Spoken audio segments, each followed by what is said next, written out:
Yes, why? Ndivana tofugama ndakutochema ndikati maita basa prophet ndikati no anchoda kuti ucheme from today ndinda baba vako any problem inenge yakunetsa inini I'll be there. Ndivana toti alright prophet ndobva vanditi come here vakutoenda kupi vandazongonzwa vakundidedza after some minutes vanditi Sarah uyakunu vandaenda pandanosvika kwavamamuri mubedroom because mune mabedrooms ariko about 3 1 2 then you're 3 ndo central vanatosvika vasina kutombopfeka vari naked.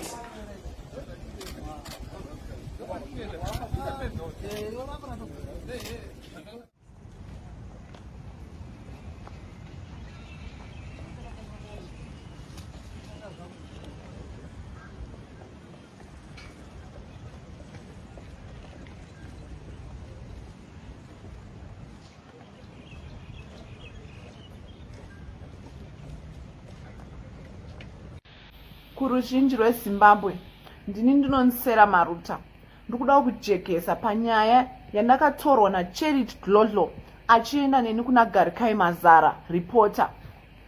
Charity Dlodlo akanditora achinditi hande unondimiririra unondibatsira kuti nyaya yangu ive nesupu kuna Garikai Mazara. Zvatangira pakuti vakatanga vachindiconvinza paFacebook enesiya Mushusha naSimba naCharity Dlodlo vachindi-offer ticket yekuenda kuLondon vachiti we want to fight Prophet Magaya, but ndakazviramba. Ndazviramba Charity ndopa akabva apa Garikai phone number dzangu. Apa Garikai akandi-approacha akati Sarah ndikuda kukuona. Ndakaenda kuma-offices eSunday Mail on Thursday ndina Charity Dlodlo. Tasvika ikoko takanogara muroom yakanga isina munhu. Then Garikai akabva anditi Sarah ndikuda kuti ubatsire Charity Dlodlo nyaya yake ive neimpact. Charity anditi I know you from church for a long time saka iwe unokwanisa kundibatsira even kutaura. So Charity Garikai Mazara akabva ati I hate Prophet Magaya and ndoda kumudonhedza zvine simba kana achifunga kuti akangwara just because he hates him. So Charity akanga ine magarages akanga ainawo because vakanga vachiendesana kucourt naJim which I was not aware of. So after Charity Garikai ataura nyaya yake takagara naCharity.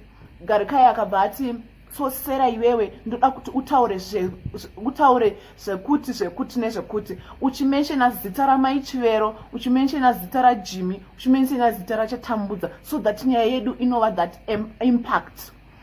So vataura kudaro inini ndakabva ndati it's okay but I hope this story is not going to be part.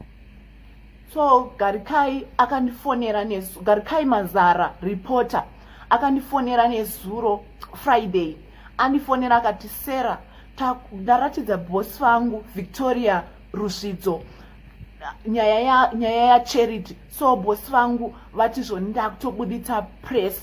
Ndikati kubuditsa press makuda kundisanganisa munyaya dzandisingazive nyaya dzekunyepa muda kubuditsa nyaya iyoyo chirudzi and hamuna kana kumbondi informa zvikanzi iri kutobuda musi Sunday this Sunday takutoibuditsa. So akabva nditi kana zviri kunetsa tisiri kuwirana uya uone boss vangu Victoria Rusvidzo.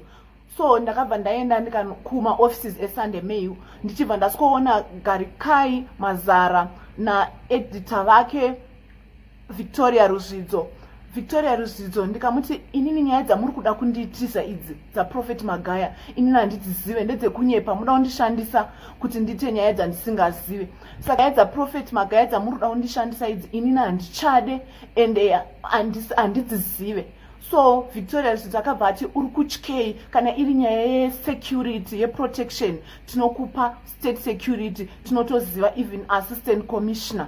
Ndikati no haisi nyaya yesecurity but inini kutotaura kunyepera Mwari ndichitaura zvinhu zvekunyepa zvinotozondikanganisa even inini my image because inini ndiri munhu achatozoda kuroorwa ndakava explaina zvese. So akabva aramba achiramba inini ndobva ndadzoka ndobva ndaenda kumba. So Saturday ndakabva ndadzoka ndikasikomuona ndine baba vangu ndikati ndauya nababa vangu kuti vataure nemi nenyaya muri kundipfurira kuti ndirambe ndichitaura ini ndisiri kuda iri nyaya yekuda kuextorta mari, nokuti Victoria Rozvidzo akatoti iyi nyaya yako iyi nyaya yaitaigadzira yakanaka, saka tinoda kudonhedza magaya for the last time.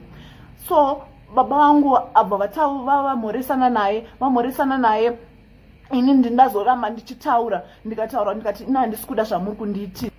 So ndina baba vangu mai Rozvidzo vabva vati nyaya tanga tatoisa mupress kudhara hazvichatoite kuti tichiibvisa.